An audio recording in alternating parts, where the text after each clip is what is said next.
साथियों, हमारा विषय चल रहा है पातंजलि योग दर्शन के साधना पाद पर।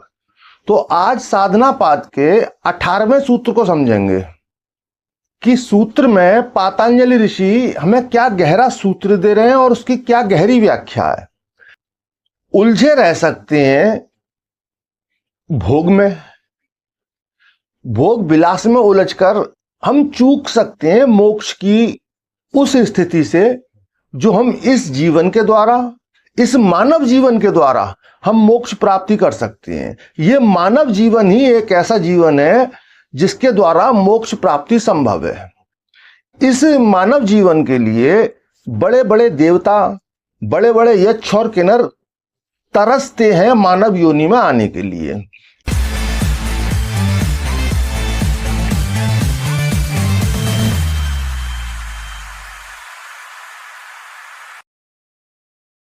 साथियों, मैं योगी हमदर्द गिरी आप सभी के चैनल योगी हमदर्द गिरी में स्वागत करता हूं। आप सभी को बहुत बहुत प्रेम। साथियों, हमारा विषय चल रहा है पातंजलि योग दर्शन के साधना पाद पर। तो आज साधना पाद के 18वें सूत्र को समझेंगे कि सूत्र में पातंजलि ऋषि हमें क्या गहरा सूत्र दे रहे हैं और उसकी क्या गहरी व्याख्या है। पहले समझते हैं सूत्र को। प्रकाश क्रिया स्थितिशीलम त्रिन्द्यात्मक भोगापवर्गार्थ दृश्यम। तो साथियों, अब इसके सभी अर्थों को, प्रत्येक शब्द के अर्थ को अलग अलग से समझते हैं। तो पहला शब्द है प्रकाश। प्रकाश यानी ज्ञान देने वाला। हम प्रकाश के ही कारण कुछ भी देख पाते हैं, कुछ भी देखने में सक्षम होते हैं, तो प्रकाश के कारण ही होते हैं। और दूसरा शब्द प्रयोग कर रहे हैं ऋषि, क्रिया। क्रिया यानी गतिशीलता, एक्टिविटी। स्थितिशीलम, यहां स्थितिशीलम का अर्थ है जो स्थिर भी है और गतिमान भी। और अगले शब्द का प्रयोग कर रहे हैं भूत, यानी यहां पर भूत समझिए किस शब्द के लिए प्रयोग कर रहे हैं। इस भूत का अर्थ क्या है। यहां पर भूत का अर्थ है पंच महाभूत। जिन पंच महाभूतों से हमारी पूरी सृष्टि का निर्माण हुआ है, पृथ्वी, जल, अग्नि, वायु, आकाश। तो ये पंच महाभूत, उनके विषय में ऋषि कह रहे हैं भूत। और अगला शब्द प्रयोग कर रहे हैं इंद्रियात्मक, यानी जो इंद्रियों का विषय है, जो हमारी 10 ज्ञानेंद्रिय हैं, 5 कर्मेंद्रिय, 5 ज्ञानेंद्रिय, जो इनके विषय हैं।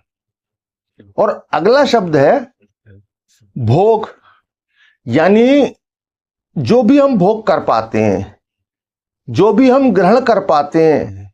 दुनिया में नाना प्रकार के भोग हैं, तो जिन भोगों को हम ग्रहण कर पाते हैं उन भोगों के विषय में बात कर रहे हैं। और अगला सूत्र है अपवर्ग। अपवर्ग यानी मोक्ष। तो यहां मोक्ष की बात कर रहे हैं अपवर्ग के द्वारा। और अगला शब्द प्रयोग कर रहे हैं अर्थ, यानी कि उद्देश्य।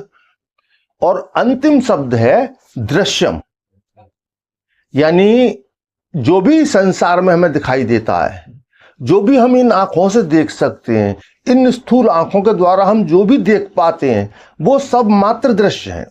तो अब समझते हैं इसकी गहरी व्याख्या को।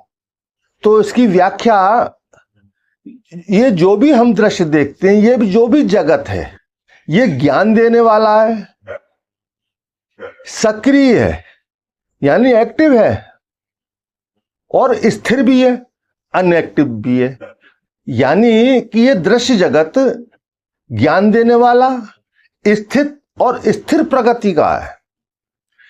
इस प्रकृति की जो प्रवृत्ति है, जो ज्ञान देने वाली, स्थिरता और स्थित, और ये संसार, ये दृश्य जगत किससे बना है। ये बना है पंच महाभूतों से। जैसे कि बताया, पृथ्वी, जल, अग्नि, वायु, आकाश, ये पंच महाभूतों से इस जगत की निर्मित हुई है। अब समझते हैं इसका उद्देश्य क्या है। तो साथियों, इसका उद्देश्य है भोग या अपवर्ग।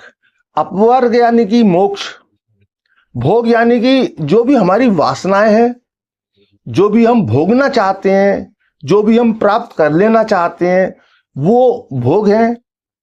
और मोक्ष की कामना, इन सबसे मुक्त हो जाने की कामना मोक्ष की कामना है। यहां ऋषि बता रहे हैं कि हम उलझे रह सकते हैं भोग में, भोग विलास में उलझकर हम चूक सकते हैं मोक्ष की उस स्थिति से जो हम इस जीवन के द्वारा, इस मानव जीवन के द्वारा हम मोक्ष प्राप्ति कर सकते हैं। यह मानव जीवन ही एक ऐसा जीवन है जिसके द्वारा मोक्ष प्राप्ति संभव है।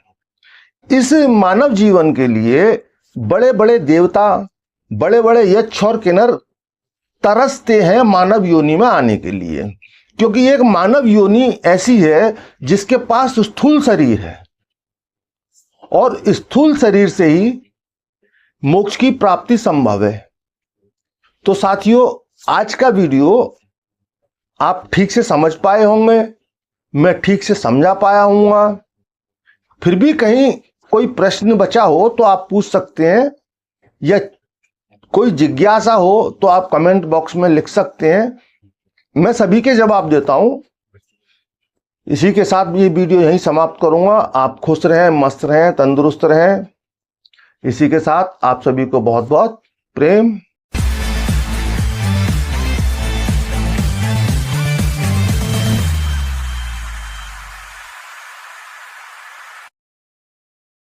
नमस्ते।